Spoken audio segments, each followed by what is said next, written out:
Hello ladies and gentlemen, so let's talk about some things that are strange or weird in Sweden. Welcome back everybody to Sweden. And today I thought we should do a old-fashioned walk and talk. It's been a while, hasn't it? First of all, I want to do a disclaimer. Not all the things that I'm gonna list here are exclusive to Sweden. Of course, other countries will do some of these things as well, but there are more normal in Sweden, and there are just very different compared to what I'm used to and what's normal in Sweden. So let's get started onto this list.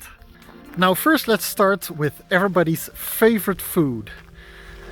Pizza. Everybody likes pizza, right? Well, you all know that lots of time when you make pizza, you use one of those pizza rollers. One of those round knives to make your pizza cuts.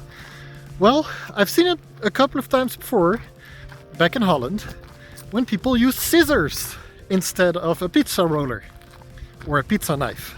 The times I've seen it in Holland, it was just some students that didn't have a lot of money, that didn't buy special pizza knives or rollers, and they just used scissors instead. But here in Sweden you can actually buy special pizza scissors. Yes, it is a lot more normal and acceptable to cut up your pizza with scissors here in Sweden. And I mean, nothing wrong with it, it's just fun. Okay, the next thing. So when you live together with somebody and you share a bed, I am used to, in Holland or other places, that there is a single blanket over your bed. You have a two-person bed with a two-person blanket. It's just a big blanket that, has the same size as the bed. Here in Sweden, apparently it's more normal and more acceptable to have two single-person blankets on a double-person bed. And I think that's actually not bad. I've been doing that for a while now, and there is never a tug-of-war between, hey, you got my blanket. It's very convenient that way. It makes sense. The first time I was a little bit sad, but why don't we share a blanket? But actually, the convenient part of not having to ever do a tug-of-war is very nice.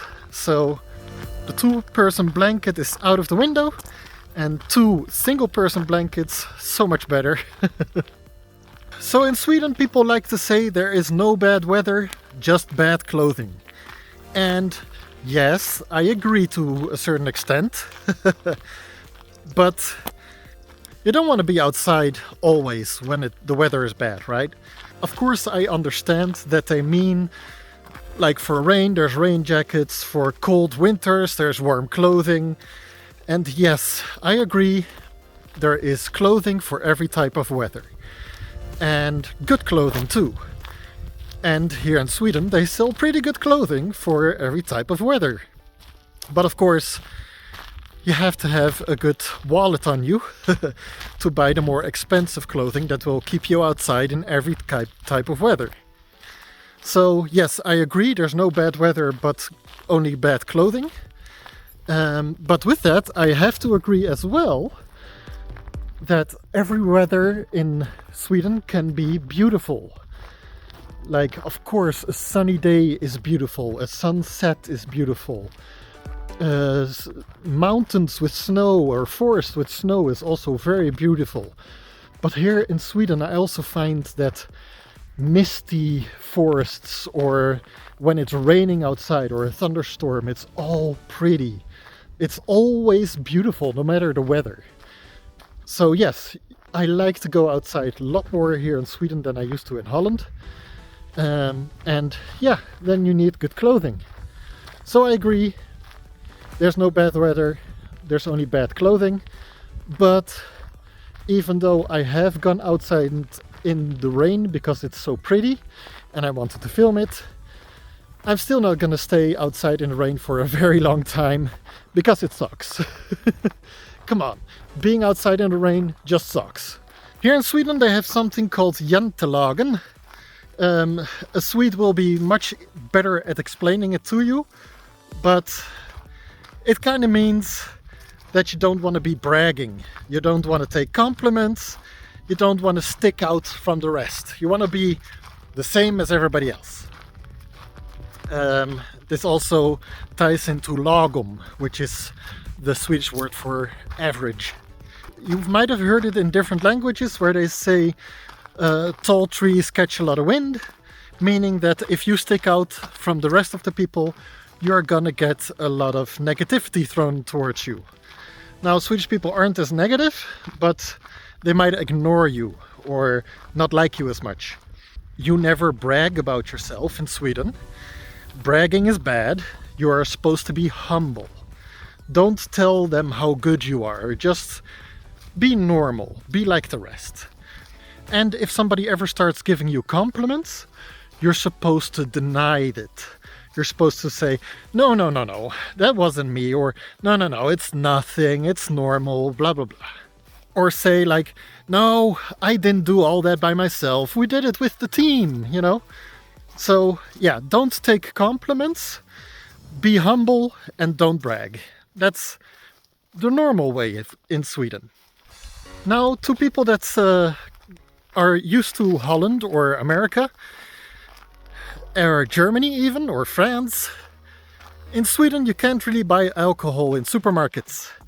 Yes, you can buy a couple of beers or some wines, but no strong drinks.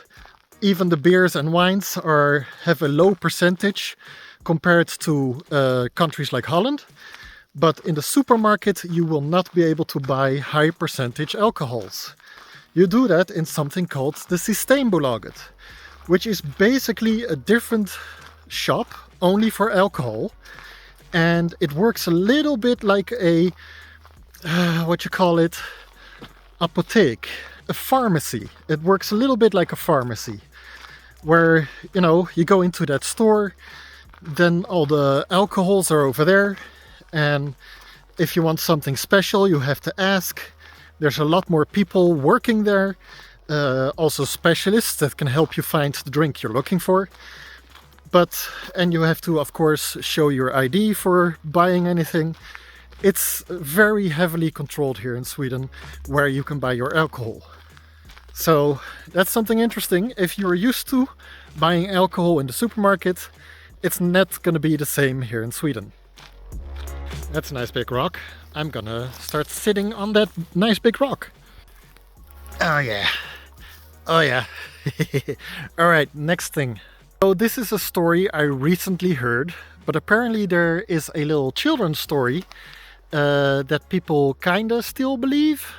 But apparently you're supposed to have something crunchy in your shoes when you walk in the forest. Something like a piece of paper or something like a piece of plastic in your shoes, that when you walk around you can make it crunch. And why is that? That's because of badgers. Yes, or what you call them in Dutch, een das. So the story goes that when a badger attacks you, they won't let go of you while biting. They won't stop biting until they've broken a bone. So that's why people walk around with crunchy stuff in their shoes in the forest. Because if a badger attacks them, they can make it crunch, and then the badger thinks they have broken a bone, they let go and run away. That's just a fun little story. Of course, nobody really walks around with crunchy stuff in their shoes, but it's a children's story, and, you know, people play around with fun stuff like that.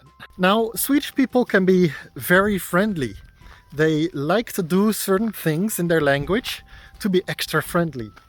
And they think it's a little bit cute and fun to double up on words. Yeah, they say words twice sometimes because it just sounds more friendly and fun. This would include stuff like hey hey and tak tak, hey do, pus pus, god kväll, god kväll. So yeah, these are all words that they regularly double up. And it's just, you know, a fun and friendly way to show that you're a good person. or something like that. They do it a lot. If you ever take a job here in Sweden and you just greet your colleagues with, hey, hey, hello, hello. Now, the last one on this list, we're gonna make it full circle and go back to pizzas. Yeah. I know Sweden isn't the only country that does this, but Sweden does like to combine their kebab and pizza. It's very normal to have, like, almost every pizza place in Sweden sells a kebab pizza. And in some cases, they even put fries on that. So you get a full meal, a pizza with kebab on it, and on that a layer of French fries. It's actually pretty good. It's not bad. When I see it, I sometimes order it. It's pretty good. So sometimes the fries are pretty soggy. I prefer the ones with just pizza and kebab. But yeah, like I said, sometimes they have fries on it as well. And even in some pizza places, they have like 5 different kinds of kebab pizza. So yeah. And then, you know, you take out your scissors and cut them into edible pieces and you've got yourself a meal. Well, ladies and gentlemen, there you have it. A few strange, weird things that happen more often in Sweden than in other countries, or are at least more acceptable here. And I hope you enjoyed this list. Please subscribe and like. It really helps the channel, and I'll see you in the next video. Bye! Please like and subscribe. And if you want to support us or just want something that Lihao has made, you can buy this little notebook, Look for Stars. The links are in the description, all on Amazon, and you can buy them. See, you can make some beautiful notes in there. The video that just popped up, that one is, according to YouTube, something you will like. So try looking at that one. See you later. Bye.